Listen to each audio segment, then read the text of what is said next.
ಕೇಸ್ನಲ್ಲಿ ಮತ್ತೊಮ್ಮೆ ಸಿಎಂ ಕುಟುಂಬಕ್ಕೆ ಸಂಕಷ್ಟ. ಸಿದ್ದರಾಮಯ್ಯ ಪತ್ನಿ ಪಾರ್ವತಿಗೆ ಹೈಕೋರ್ಟ್ ನೋಟಿಸ್. ಸಿಬಿಐ ತನಿಖೆ ವಿಚಾರವಾಗಿ ಸಿಎಂ ಪತ್ನಿಗೆ ನೋಟಿಸ್. ಸಿಬಿಐ ತನಿಖೆ ಕೋರಿ ಅರ್ಜಿ ಸಲ್ಲಿಸಿದ್ದಂತಹ ಸ್ನೇಹಮಯಿ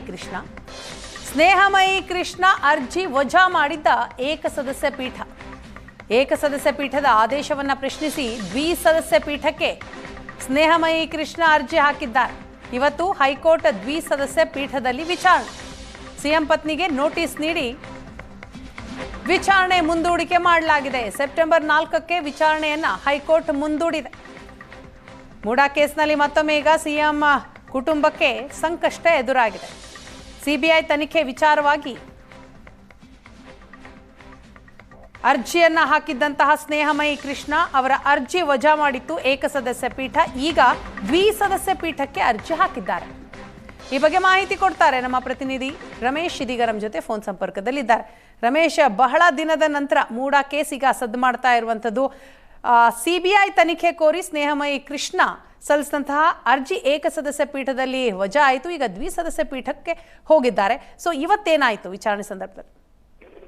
ವೀಣಾ, ಮೂಡಾದಿಂದ ಸಿಎಂ ಕುಟುಂಬಕ್ಕೆ 14 ಸೈಟ್ಗಳನ್ನ ಹಂಚಿಕೆ ಮಾಡಿದ ಪ್ರಕರಣಕ್ಕೆ ಸಂಬಂಧಪಟ್ಟಂತೆ ಏನೋ ದೂರುಗಳು ದಾಖಲಾಗಿದ್ದು PCR ಅದು ಸಂಬಂಧಪಟ್ಟಂತೆ ರಾಜ್ಯಪಾಲರು ಏನೋ ಒಂದು ತನಿಖೆಗೆ ಅನುಮತಿಯನ್ನ ಕೊಟ್ಟಿದ್ರು 17A ಅಡಿ. ಅದನ್ನ ಪ್ರಶ್ನೆ ಮಾಡಿ ಸಿಎಂ ಸಿದ್ದರಾಮಯ್ಯ ಅವರು ಏಕಸದಸ್ಯ ಪೀಠಕ್ಕೆ ಒಂದು ಅರ್ಜಿಯನ್ನ ಸಲ್ಲಿಸ್ತಾರೆ. ಆ ಸಂದರ್ಭದಲ್ಲಿ ಸಿಎಂ ಅವರಿಗೆ ಹಿನ್ನಡೆ ಆಗುತ್ತೆ. ಅದಾದ ನಂತರ ಆ ಒಂದು ಪ್ರಕರಣದ ತನಿಖೆಯನ್ನ ಏನೋ ಲೋಕಾಯುಕ್ತಕ್ಕೆ ವರ್ಗಾಯಿಸಲಾಗುತ್ತೆ. ಸೊ ಆ ಆದೇಶವನ್ನ ಏಕಸದಸ್ಯ ಪೀಠ ನೀಡಿದಂತ ರಾಜ್ಯಪಾಲರ ಅಂದ್ರೆ ಅನುಮತಿಯನ್ನ ಎತ್ತಿ ಹಿಡಿದಂತ ಆದೇಶವನ್ನ ಪ್ರಶ್ನೆ ಮಾಡಿ ಸಿಎಂ ಸಿದ್ದರಾಮಯ್ಯ ಅವರು ಅಂದ್ರೆ ವಿಭಾಗೀಯ ಪೀಠದ ಮುಂದೆ ಒಂದು ಮೇಲ್ಮನವಿ ಸಲ್ಲಿಸಿದ್ದಾರೆ. ಅದೇ ರೀತಿ ಈ ಒಂದು ಪ್ರಕರಣದಲ್ಲಿ ಮತ್ತೊಬ್ಬ ಆರೋಪಿ ಆಗಿರುವಂತಹ ದೇವರಾಜ್ ಕೂಡ ಒಂದು ಅರ್ಜಿಯನ್ನ ಸಲ್ಲಿಸಿರುವಂತದ್ದು. ಈ ಎರಡು ಅರ್ಜಿಯ ಜೊತೆಗೆ ಮತ್ತೊಂದ್ ಕಡೆ ಸ್ನೇಹಮಯಿ ಕೃಷ್ಣ ಅವರು ಈ ಪ್ರಕರಣವನ್ನ ಸಿಬಿಐಗೆ ವಹಿಸಬೇಕು ಅಂತೇಳಿ ಒಂದು ಅರ್ಜಿಯನ್ನ ಸಲ್ಲಿಸಿದ್ರು. ಆ ಒಂದು ಅರ್ಜಿಯನ್ನ ಏಕಸದಸ್ಯ ಪೀಠ ವಜಾಗೊಳಿಸಿತ್ತು. ಅದನ್ನ ಪ್ರಶ್ನೆ ಮಾಡಿ ಕೂಡ ಒಂದು ಡಬಲ್ ಬೆಂಚ್ಗೆ ಸ್ನೇಹಮಯಿ ಕೃಷ್ಣ ಅವರು ಜಡ್ಜ್ ಇರುವಂತದ್ದು. ಈ ಮೂರೂ ಅರ್ಜಿಗಳ ವಿಚಾರಣೆ ಇವತ್ತು ಬಂತು. ಹಂಗಾಮಿ ಮುಖ್ಯ ನ್ಯಾಯಮೂರ್ತಿಗಳಾಗಿರುವಂತಹ ಕಾಮೇಶ್ವರ ರಾವ್ ಜೊತೆಗೆ ನ್ಯಾಯಮೂರ್ತಿ CM ಜೋಶಿ ಅವರ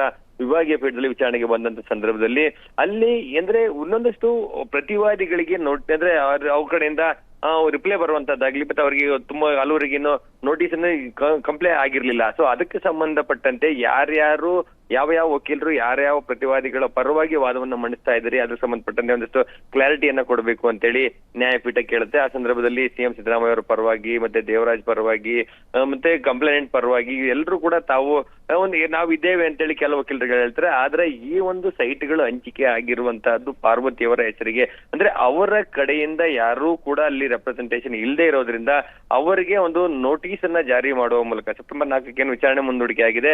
ಆ ಸಂದರ್ಭಕ್ಕೆ ಪಾರ್ವತಿ ಅವರ ಕಡೆಯಿಂದ ಏನೋ ಒಂದು ಉತ್ತರವನ್ನ ಕೊಡ್ಲಿಕ್ಕೆ, ಯಾಕೆಂದ್ರೆ ಅವರು ಕೂಡ ಈ ಒಂದು ಮೂಡಾ ಸೈಟ್ ಹಂಚಿಕೆ ಸಂಬಂಧಪಟ್ಟಂತೆ 14 ಸೈಟ್ಗಳನ್ನ ಅವರ ಹೆಸರಿಗೆ ಹೋಗಿದೆ. ಹಾಗಾಗಿ ಅವರ ವಾದವನ್ನ ಕೇಳಬೇಕು, ಅವರು ಪ್ರತಿವಾದಿಯನ್ನ ಆಗಿಸುವಂತ ನಿಟ್ಟಿನಲ್ಲಿ ಹೈಕೋರ್ಟ್ ಅವರಿಗೆ ಒಂದು ನೋಟಿಸ್ ಅನ್ನ ನೀಡಿರುವಂತದ್ದು. ಮುಂದಿನ ವಿಚಾರಣೆ ಹೊತ್ತಿಗೆ ಪಾರ್ವತಿಯವರು ಕೂಡ ತಮ್ಮ ವಕೀಲರನ್ನ ನೇಮಕ ಮಾಡಿಕೊಂಡು ಕೋರ್ಟ್ಗೆ ತಮ್ಮ ವಾದವನ್ನ ಮಂಡಿಸಬೇಕಾಗುತ್ತೆ. ಸೊ ಇಲ್ಲಿರುವಂತ ಪ್ರಮುಖ ಪ್ರಶ್ನೆ ಅಂದ್ರೆ ಒಂದು ಸಿಎಂ ಸಿದ್ದರಾಮಯ್ಯ ಮತ್ತು ಅವ್ರ ಕುಟುಂಬದ ವಿರುದ್ಧ ಅವರಿಗೆ ಏನ್ ಸೈಟ್ ಅನ್ನ ಕೊಡ್ಲಾಗಿದೆ, ಅದು ಕೊಟ್ಟಿರುವಂತದ್ದು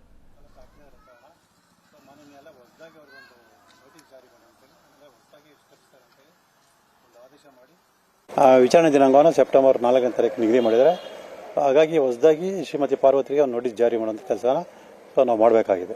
ಏನು ಪ್ರೊಸೀಜರ್ ಸರ್? ಎಷ್ಟು ಪ್ರೊಸೀಜರ್ ಅಂದ್ರೆ ಏನಿಲ್ಲ ಸರ್, ಏನು ನೋಟಿಸ್ ಹೈಕೋರ್ಟ್ ನೋಟಿಸ್ ಇದೆ, ಆ ನೋಟಿಸ್ನ ಅವ್ರು ಜಾರಿ ಮಾಡಿ ಈ ಪ್ರಕರಣದಕ್ಕೆ ಹಾಜರಾಗೋದಕ್ಕೆ ಅವ್ರಿಗೊಂದು ತಿಳುವಳಿಕೆ ಕೊಡುವಂಥದ್ದು. ಸೊ ನಾವು ಈಗಾಗಲೇ ನಮ್ಮ ವಕೀಲರು ಕೊಟ್ಟಿದ್ರು ಕೂಡ ಅವರು ಉದ್ದೇಶಪೂರ್ವಕವಾಗಿ ಯಾವುದೇ ವಕೀಲರ ನೇಮಕ ಮಾಡಿದೆ ಸೊ ವಿಳಂಬ ಮಾಡುವಂಥ ಧೋರಣೆನ ತೋರಿಸ್ತಾ ಇದ್ದಾರೆ. ಹಾಗಾಗಿ ಈಗ ಮಾನ್ಯ ನ್ಯಾಯಾಲಯದ ಆದೇಶ ಪ್ರಕಾರ ನಾವು ನೋಟಿಸ್ ಹೊಸದಾಗಿ ಜಾರಿ ಮಾಡಬೇಕಾಗಿದೆ. ನೆಕ್ಸ್ಟ್ ಆದರೆ ಈಗ CBI ಅಥವಾ ಲೋಕಾಯುಕ್ತದಲ್ಲಿ ತನಿಖೆ ಆಗುತ್ತೆ.